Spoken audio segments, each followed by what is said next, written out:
Meron na namang nag-comment.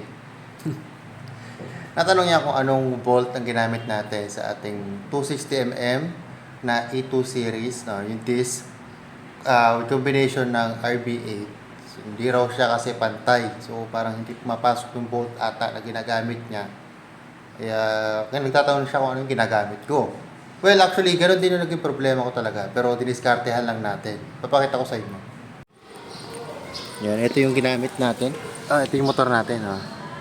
So, yung yan, yung disc natin 267, tapos yung RB8.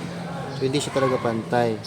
So, ginawa ko, ang ginamit natin bolt ay ano lang to, stainless na parang stock lang to ng Yamaha.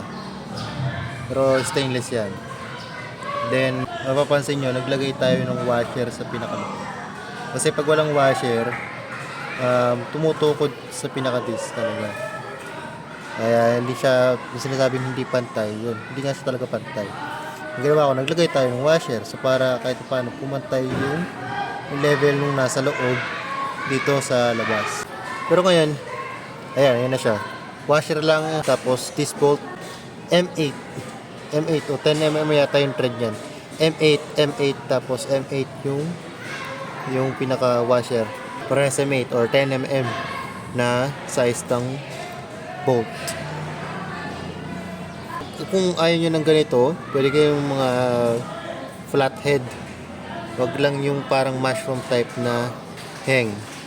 Kasi siguro kung meron kayong kung stock kayo okay lang, pero pagka naka ano kayo hindi na kasi tatama dito. Yun. Try nyo rin.